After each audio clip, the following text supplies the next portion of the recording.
Ladies and gentlemen, have you ever felt like no matter how hard you work, money slips through your fingers?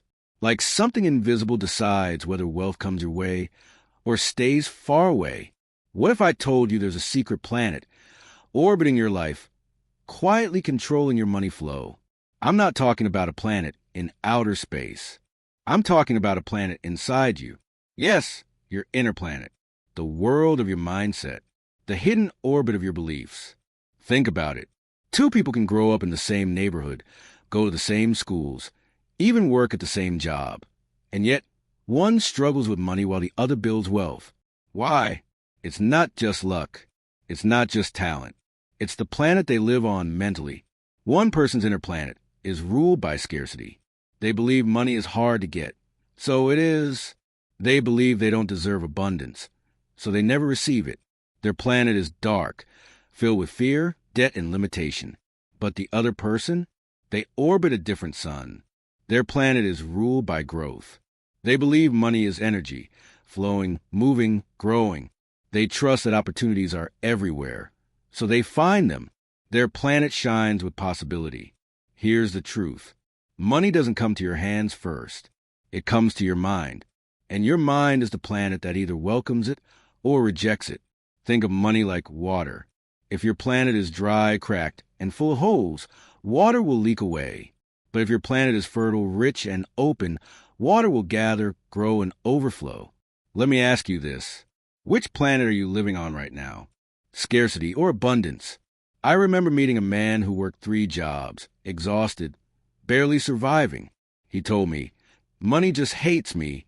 But as we talked, I realized it wasn't money that hated him. It was his belief that money was an enemy.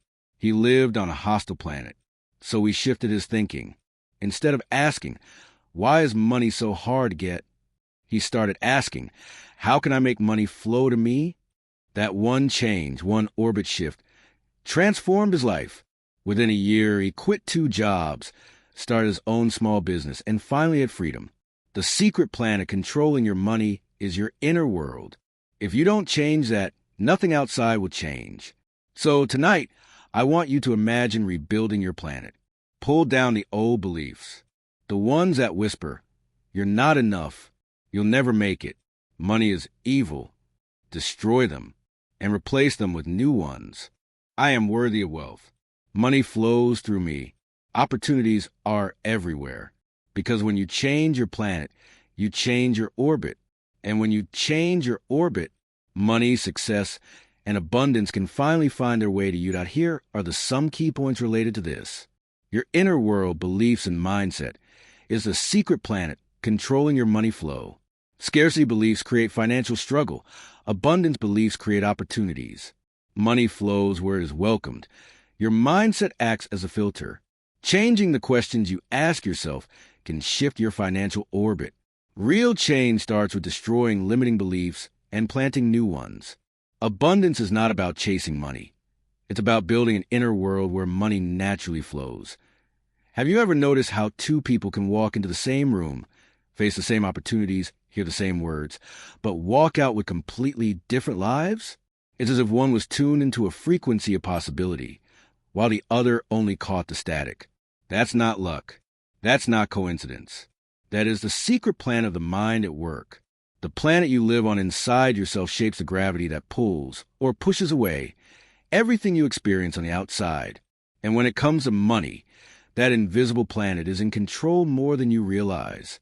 I once sat with a young woman who told me through tears, "I don't know why I can never get ahead. Every time I earn a little, something goes wrong. My car breaks down.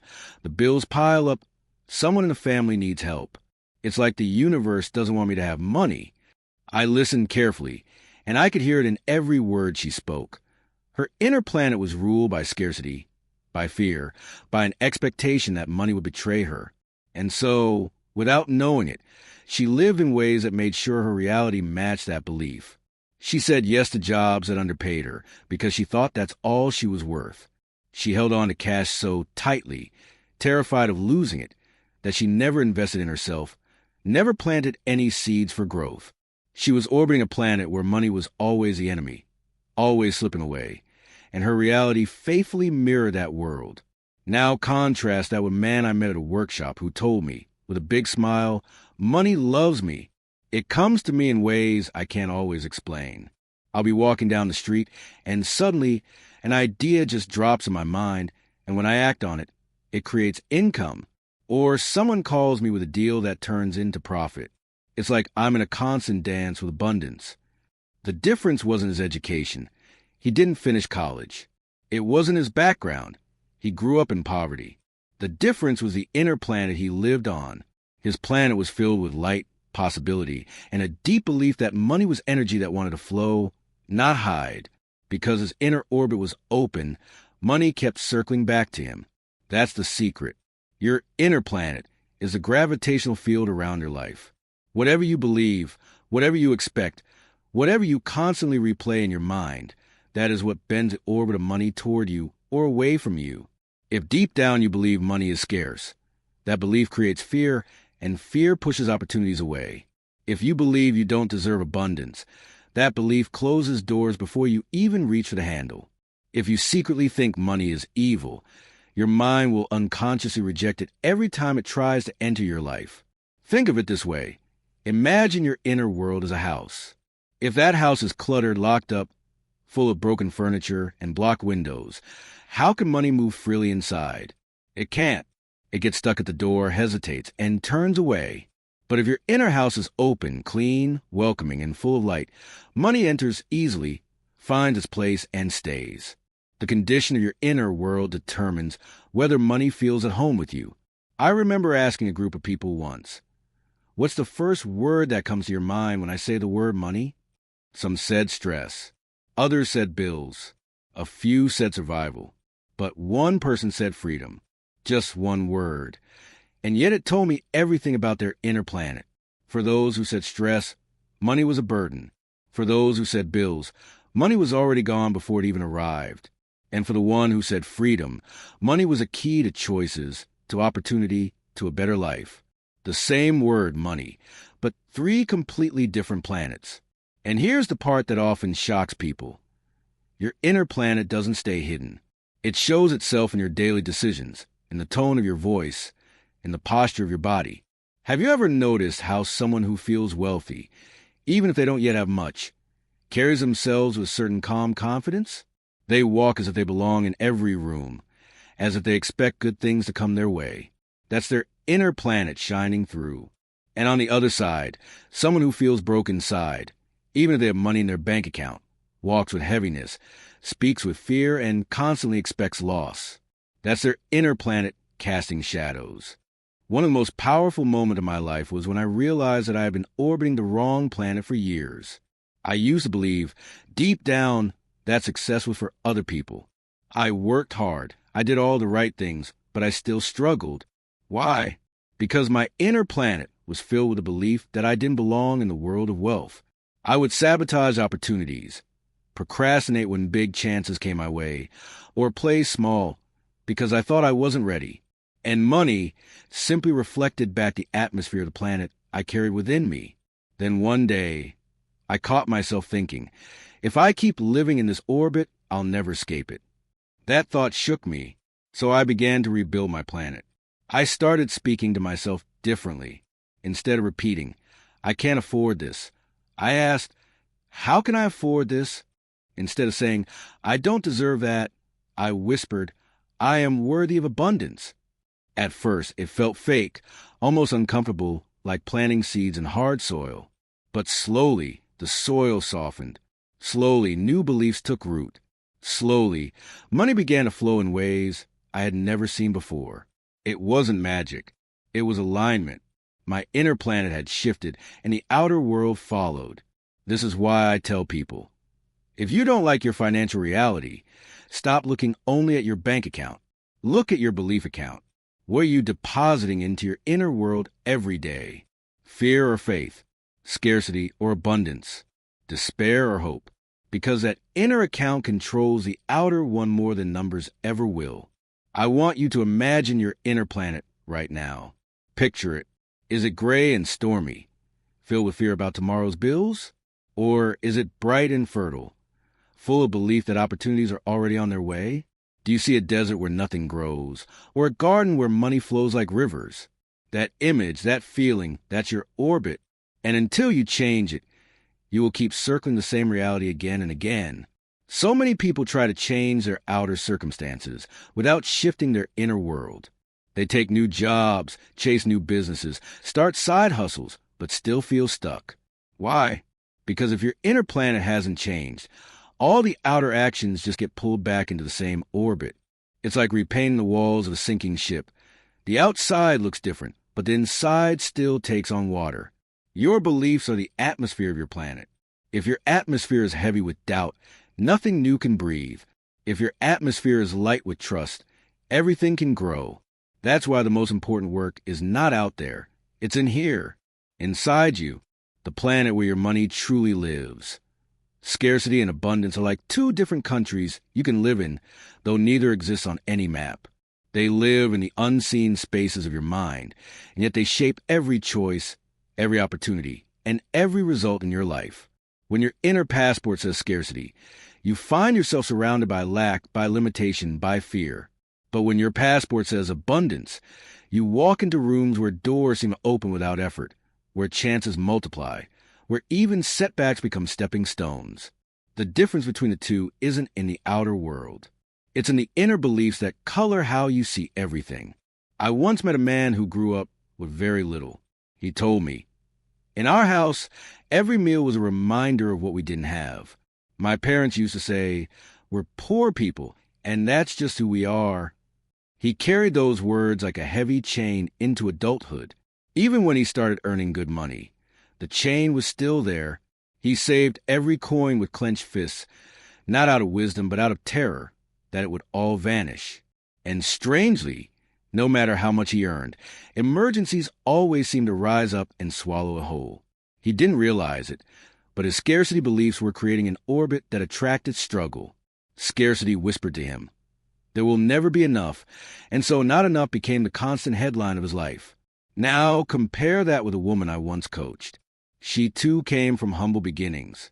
She worked 2 jobs to pay for her education, slept only a few hours a night, and often went hungry so she could send money back home.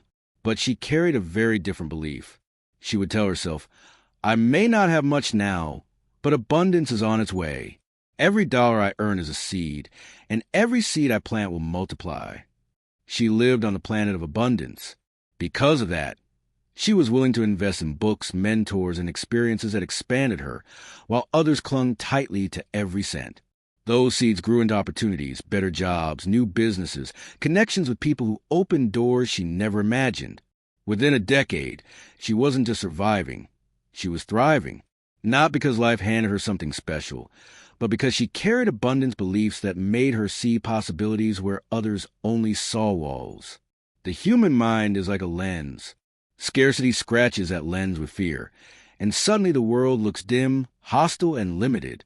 Abundance polishes that lens with hope, and suddenly the world looks full of chances waiting to be claimed. 2 people can walk down the same street, yet see entirely different cities.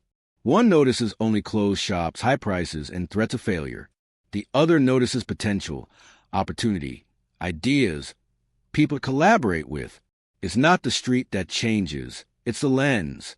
Think of scarcity like a dark room where the walls are painted with not enough. Not enough money, not enough time, not enough talent. People who live there constantly bump into those walls.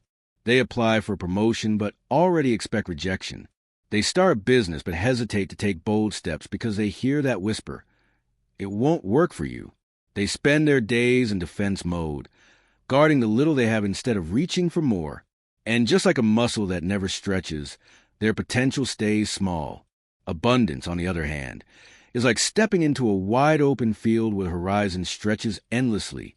When you live there, the question is never do I have enough, but what can I create from what I already have? Abundance thinkers see money as renewable, opportunities as infinite, and setbacks as temporary detours. They live in curiosity instead of fear. They try new ideas, start conversations, share generously, because deep inside they trust that what they get will circle back multiplied. I remember a conversation with a friend during a tough time in his life. He had just lost his job, and he said, "That's it. I'm finished. No one's hiring. I'll never get back on my feet." Scarcity had taken over his inner voice. I gently asked him, "What if this job loss is not the end, but the doorway to something bigger?" At first, he laughed, but slowly, as we talked, he began to imagine other possibilities: freelancing, starting his own small venture, learning new skills. Within months, he discovered talents he had never used, and those opened doors to a career he now loves. What changed? The outer world hadn't magically shifted overnight. His beliefs did. Scarcity said, "You're finished." Abundance whispered, "This is a beginning." Beliefs are powerful architects. Scarcity builds walls that trap you inside a small life. Abundance builds bridges that connect you to opportunities you didn't even know existed. And here's the fascinating part. Your beliefs don't just shape your feelings, they shape your behavior, which then shapes your results. A person living in scarcity may decline an investment that could grow because they fear losing money. A person living in abundance will take the leap, knowing even if they fail, the lesson itself will create new wealth later.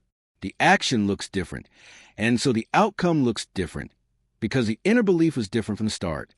Have you ever noticed how some people give freely, while others hold back with suspicion? The giver trusts abundance. They believe that generosity multiplies, that money and kindness circle back in unexpected ways. And life often proves them right. The one who holds back, gripped by scarcity, believes every coin they part with is gone forever. And life often proves them right too. It's not magic, it's alignment. Beliefs shape actions, and actions shape reality. There's a story of two farmers that captures this perfectly. A drought came over the land. One farmer said, "It's hopeless. The rains are gone. The soil is dry. Planting is pointless." He let his field sit empty. The other farmer said, "The rains will return. I don't know when, but they will. And when they do, I want to be ready." So he kept preparing the soil, planting seeds, trusting in abundance. Months later, when the rain finally fell, one farmer's field exploded with crops, while the others lay barren. Same drought, same land, but different beliefs. Scarcity surrendered. Abundance prepared. This is why scarcity creates struggle. It tells you there is no way, so you stop looking for one. It tells you resources are limited, so you fight for crumbs instead of baking new bread. It tells you other success takes away from your own, so you compete instead of collaborate. And all these actions trap you in the orbit of lack. Abundance does the opposite. It tells you there is always another way, so you keep searching until you find it. It tells you resources can expand, so you create more instead of hoarding less. It tells you other success is proof of possibility, so you celebrate and learn from them. And these actions pull you into the orbit of growth. What world are you living in right now? When you hear the word money, do you feel fear in your chest or hope in your heart? When someone else succeeds, do you feel envy or inspiration? When life throws you a challenge, do you shrink back or lean forward? Your answers will tell you whether scarcity or abundance is steering your orbit. And here's the truth. You can choose to change your passport. You can leave the country of scarcity behind. You can build a new inner planet of abundance, brick by brick, belief by belief. You can whisper new words to yourself until they become louder than the old ones. And when you do, you'll notice that the world outside hasn't suddenly changed, but your orbit has shifted. And in that shift, struggle gives way to opportunity and scarcity turns into flow. Money doesn't first appear in your wallet, your paycheck, or your bank account. It first arrives in your mind. Before it flows into your hands, it flows through your beliefs, your self-talk, your inner atmosphere. Your mindset acts like a filter, and that filter decides how much money gets through, how much stays, and how much slips away. It's like a sieve. If the holes in your sieve are wide because of doubt, fear, and negative beliefs, money runs right through no matter how much comes in. But if your sieve is woven with confidence, gratitude, and openness, it holds onto wealth and multiplies it. That filter is invisible, yet it silently governs your relationship with money every single day. I remember a friend who once told me, "It doesn't matter how much I earn, I never seem to keep any of it." At first, I thought maybe it was just poor budgeting. But when we talked deeper, it wasn't about the math. It was about the mindset. She grew up hearing her parents argue about money, always saying, "We can't afford that," or "Money is the root of all problems." That story became her filter. Whenever she earned money, her mind immediately filtered it as a source of stress and conflict, so she unconsciously found ways to get rid of it. Overspending, unnecessary loans, constant financial chaos. It all aligned her inner filter. Money wasn't flowing away because of fate. It was flowing away because her beliefs pushed it out. On the other hand, I know a man who built wealth from almost nothing. When he was a child, his father told him, "Money is just a tool, like a hammer. Use it to build, not to fear." That became his filter. He didn't see money as something scarce or dangerous. He saw it as energy, as possibility, as a tool to create. So when opportunities came, his filter allowed them in. When risk showed up, his filter turned fear into curiosity. When money landed in his hands, his filter told him, "How can I use this to grow more?" That inner story became outer wealth. Your mindset is always deciding whether to welcome or reject money. Imagine two people offer the same opportunity to invest in a small business. One person's filter says, "This is too risky. I'll probably lose everything. I can't handle it." They walk away. The other person's filter says, "Even if I fail, I'll learn. Even if it's hard, I'll grow. This could be the start of something bigger." They step in. A few years later, the one who stepped in has grown their wealth and their skills. The one who walked away is still waiting for the right opportunity. The outer opportunity was the same. The filter was different. Think of money like sunlight. The sun shines on everyone equally. But if your windows are covered in thick curtains of fear, doubt, and unworthiness, almost none of that light reaches you. You live in shadows, not because the sun isn't shining, but because your filter blocks it. Someone else opens their curtains with gratitude, confidence, and belief in possibility, and suddenly their whole room floods with light. The sun hasn't changed. The difference was in the window.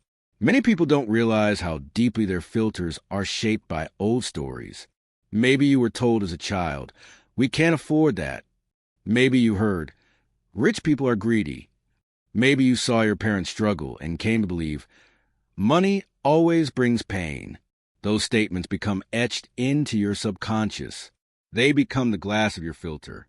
And without questioning them, you carry those stories into adulthood, letting them decide how much light enters your life.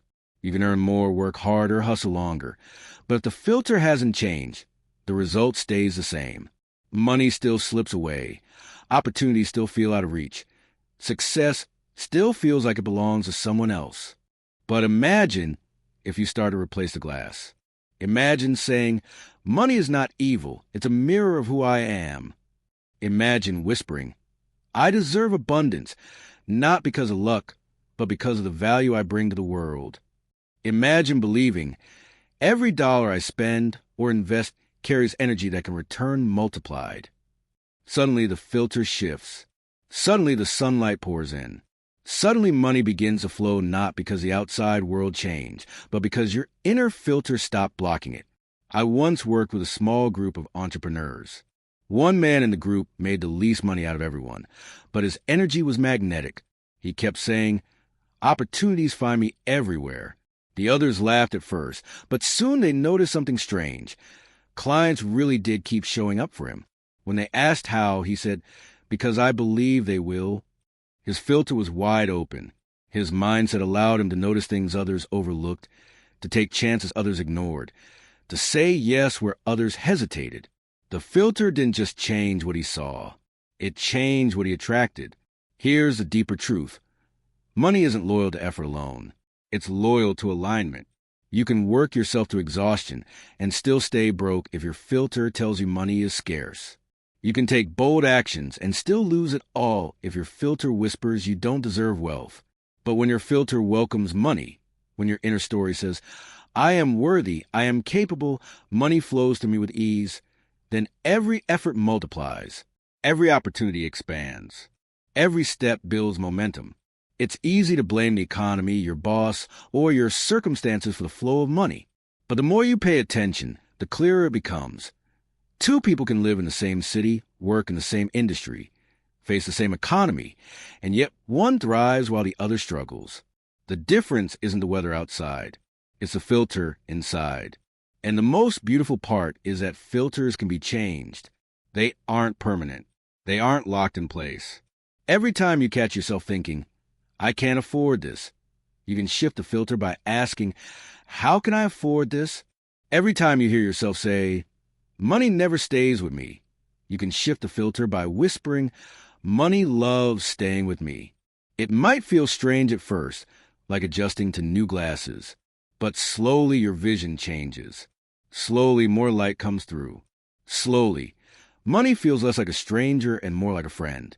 So the real question is, what filter are you looking through today? When money knocks at your door, does your mindset open it wide with trust or close it shut with fear? When opportunity comes, does your inner voice say, yes, this is for me, or does it whisper, not for someone like me? Every answer reveals the condition of your filter, and until you change it, your money flow will never truly change. Because money is not just about numbers on a screen. It's not just about coins and bills. Money is energy, and like all energy, it responds to the field it enters. If your filter is small, money trickles. If your filter is wide, money floods. The choice of filter belongs to you, and it's chosen every single day. The questions you ask yourself every day shape the orbit of your life more than the answers anyone else can ever give you. When you wake up and your first thought is, why is money so hard to get? You've already programmed your mind to search for a proof of difficulty, and it will find it. It will notice every closed door, every unpaid bill, every struggle. But if you wake up and whisper, how can money flow more easily into my life? Suddenly your mind shifts into a different gear. It begins scanning for solutions, for ideas, for doors you never noticed before.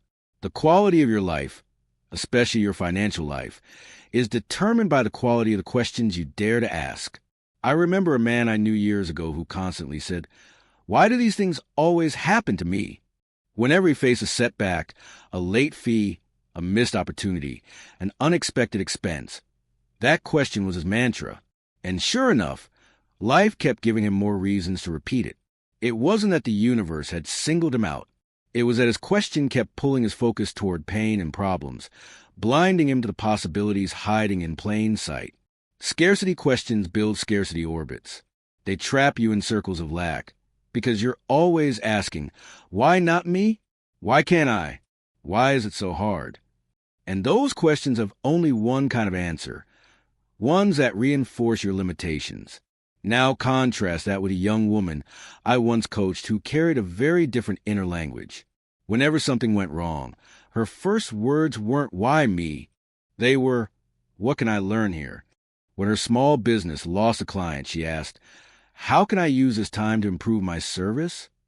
When she didn't make as much money one month, she asked, where else can I add value so income grows? Do you see the difference? Her questions weren't walls. They were keys. And those keys kept opening doors that most people never even noticed. Within 2 years, her business tripled in size. She told me, I just kept asking better questions. And she was right. Think of your mind like a search engine. Whatever you type in, it will deliver. If you type in, why am I always broke? It will show you every reason, from your habits to your family history to the economy, why money doesn't stay. But if you type in, what steps can I take to grow my income this year? Your mind begins to serve you new results. Ideas, people, chances. It will highlight things you might have walked past 1,000 times. The questions are the input, and your reality is the output. Garbage in, garbage out. Wisdom in, abundance out. I once met an older gentleman who worked the same job for 30 years. He told me he hated it. But when I asked why he stayed, he said, well, I kept asking myself, what if I fail if I try something else? That one question chained him to a life of mediocrity. Imagine if instead he had asked, what if I succeed beyond what I imagine? His path would have been completely different. The direction of your life bends under the weight of your questions. Fearful questions shrink your orbit. Empowering questions expand it. Even in the smallest of moments, the questions you ask matter. Picture 2 people staring at the same stack of bills. One sighs and asks, Why don't I ever make enough? That question leads him into stress, into paralysis, into repeating old patterns. The other looks at the same bills and asks, what creative ways can I find to increase my income? That question sparks energy. It invites brainstorming, reaching out, trying something new. One person spirals deeper into lack. The other steps closer to abundance. The bills haven't changed. The income hasn't changed. But the orbit of the mind has, and that orbit soon reshapes reality. I've learned to notice the language people use about money. Scarcity questions often start with, why can't I? Or what if I fail? Or why is this so unfair? They drain energy. They close doors. They make you small. Abundance questions begin with, how can I? Or what can I learn? Or who can help me? They generate energy. They open doors. They make you bigger than your circumstances. The shift is subtle but powerful. A different question can change not just your day, but your destiny. There's a story I love about two men caught in a storm. The first looked at the sky and asked, why does this always happen to me? He sat down, defeated, waiting for it to pass. The second looked at the same storm and asked, how can I use the storm to my advantage? He noticed that the rain softened the soil, so he planted seeds right then. Months later, one man was still complaining about storms. The other was harvesting crops born from the very storm the first cursed. Same storm, different questions, different orbits. The questions you ask about money are especially powerful because money responds to energy. If your question drips with fear, your energy shrinks and money feels unwelcome. If your question vibrates with curiosity and courage, your energy expands and money feels drawn toward you. People often think they need perfect answers, but the truth is, they first need better questions. The answer will follow the orbit of the question. Let me ask you now, what question do you ask yourself most about money? Be honest. Is it a question of limitation, like, why am I always struggling? Or is it a question of growth, like, how can I create more flow this month? Your dominant question is quietly programming your future. It's deciding whether you stay stuck in scarcity or move into abundance.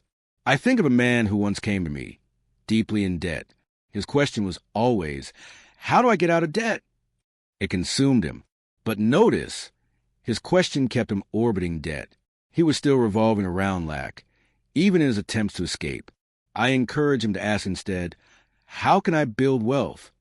At first, he resisted. But I'm drowning in debt, he said. I told him, exactly. And the more you obsess over debt, the more you orbit it. Shift your question, and you shift your orbit.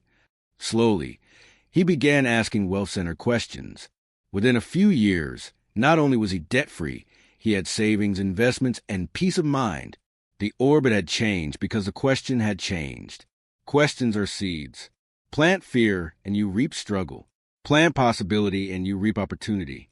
Every day, you are planting seeds with your inner dialogue, and the harvest will come whether you like it or not. The only choice you truly have is what seeds you plant through the questions you allow yourself to ask. So if you want to change your financial orbit, start by catching yourself in the act. When you hear that old question rise up, why is this so hard? Why can't I get ahead? What if I fail? Pause. Replace it. Plant a new seed. Ask, how can I make this easier? How can I move forward today? What if I succeed? These new questions carry new energy, and energy creates movement, and movement creates flow.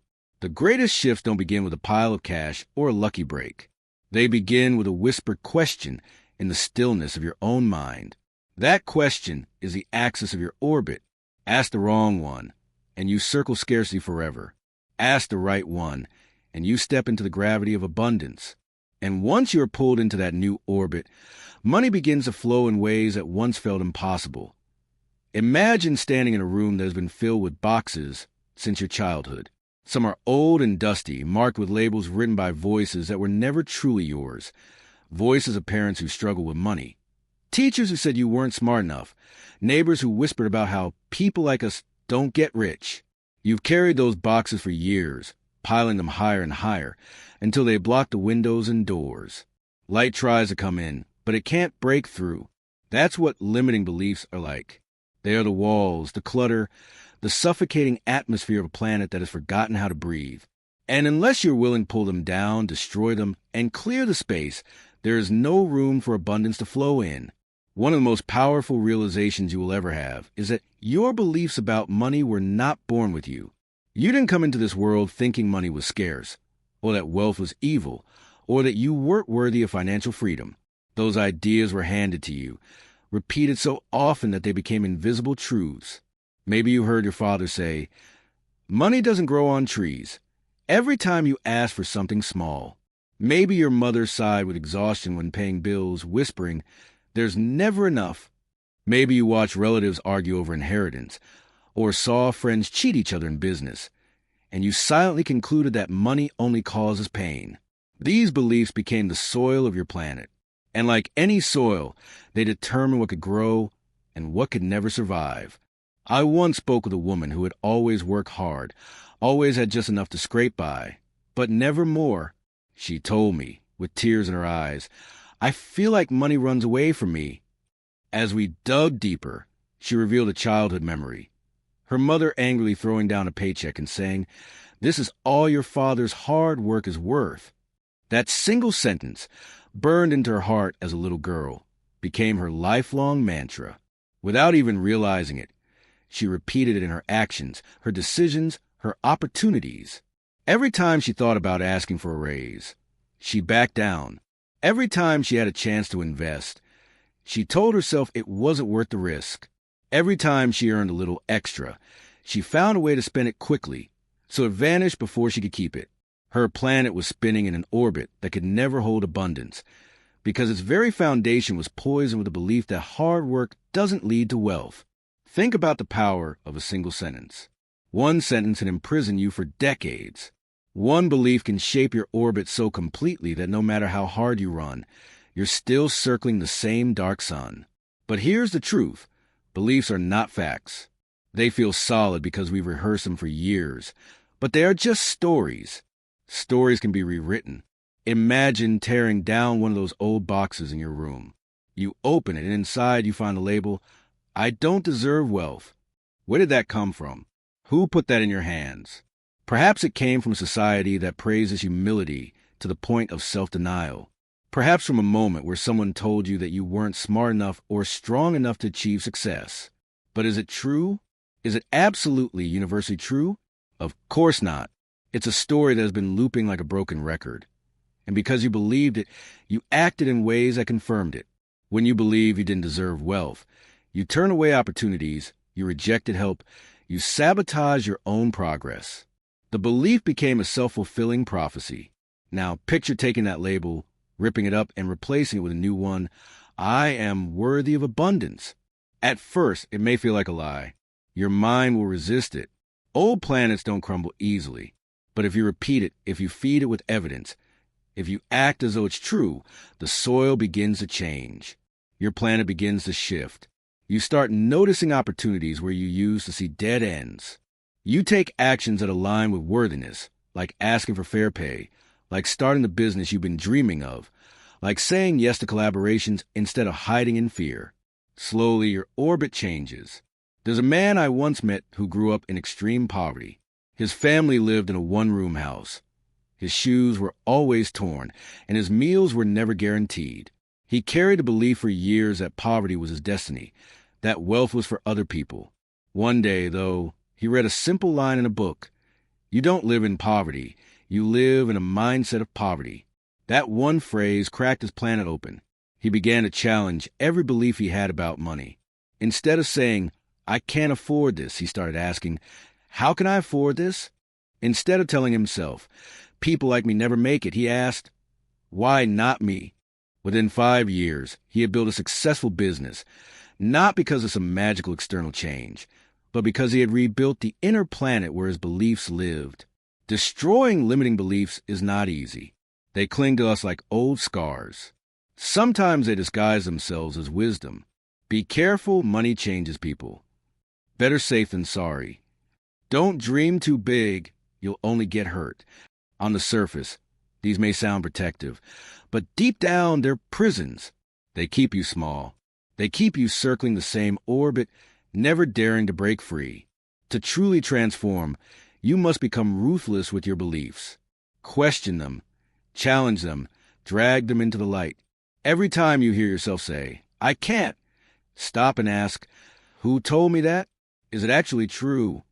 Every time you feel guilt for wanting more, ask yourself, "Who benefits if I stay small?" Because when you remove a limiting belief, you create space for something greater to grow. Imagine your planet now, cleared of old boxes, free of dust. The windows open. The light floods in. You plant new seeds. I am capable. I am worthy. I am open to receiving. With time, those seeds sprout into actions, those actions into results, and those results into a new orbit of abundance. The soil becomes rich again. The planet begins to thrive. And soon, you notice that money doesn't run away from you anymore. It doesn't slip through your fingers. It flows. It flows because you created a place where it belongs. A planet that no longer rejects it, but welcomes it. A planet that no longer spins in scarcity, but orbits abundance. And it all began when you dared to destroy the beliefs that never truly belonged to you. There's a strange irony about money that most people miss. The harder you chase it, the further it seems to run. Like trying to grab water with clenched fists, the tighter your grip, the more it slips away. But the moment you open your palm, water rests gently there. Money behaves the same way. It does not belong to those who hunt it with desperation, but to those who create an inner world where it naturally flows, where it feels invited, respected, and appreciated. This is why abundance isn't about chasing money. It's about shaping the invisible climate inside you until wealth feels at home. I once met a young man who worked day and night, hardly sleeping, driven by the dream of becoming rich. Every conversation he had was about money. Every action was about hustling harder. He was always calculating, always comparing, always hungry. But he wasn't happy. Despite his endless work, money came and went like a cruel game. He would land a client, make a little, and then lose it all the next month. He confessed to me once, "It feels like I'm running after a train I'll never catch." And the truth was, his inner world was filled with restlessness, anxiety, and scarcity. He treated money like a master he had to serve, not a guest to welcome. His planet was built on fear, and fear never creates abundance. It repels it. Contrast that with another woman I knew. She wasn't obsessed with chasing money. She didn't talk about it every second. Instead, she poured her energy into creating value. She loved helping people, building meaningful relationships, and doing work that lit her up inside. She saw money not as a prize to chase, but as a byproduct of living in alignment. She used to say, "When I make someone's life better, money follows like a shadow." And it did. Opportunities came to her without strain. People referred her, trusted her, wanted to work with her. She never ran after money because she had built a planet where money wanted to orbit naturally. Think about this in your own life. Have you ever noticed that when you desperately needed money, everything felt stuck? Every deal fell through. Every opportunity vanished. Every possibility slipped away. Yet when you were relaxed, confident, and focused on your craft, money seemed to appear almost out of nowhere. It's not coincidence. It's the energy you carry. Desperation creates resistance. Abundance creates attraction. It's like gardening. You don't stand in the field shouting at seeds, demanding they grow faster. You don't run around pulling at the soil, hoping money will sprout if you tug hard enough. You nurture the ground. You water it, give it sunlight, and let time do its work. The garden grows not because you chase each seed, but because you've created the right environment. Your inner world is that soil. When it's rich with gratitude, purpose, and trust, money grows without force. When it's filled with fear and scarcity, nothing flourishes, no matter how much effort you pour in. There's a famous quote I once heard: "Money is a terrible master, but an excellent servant." When you chase money, you make it your master. You let it dictate your worth, your mood, your choices. But when you build an inner world where money flows naturally, you flip the relationship. Money becomes a servant. It follows you, supports you, amplifies what you're already doing. That's when true abundance begins. I remember talking with an entrepreneur who went from constant struggle to consistent success. I asked him what changed. He smiled and said, I stopped asking, how can I get money? And started asking, how can I give value? The moment I shifted that, everything opened. He didn't suddenly work less or become lazier. He still worked hard, but the energy changed. His work wasn't fueled by fear anymore.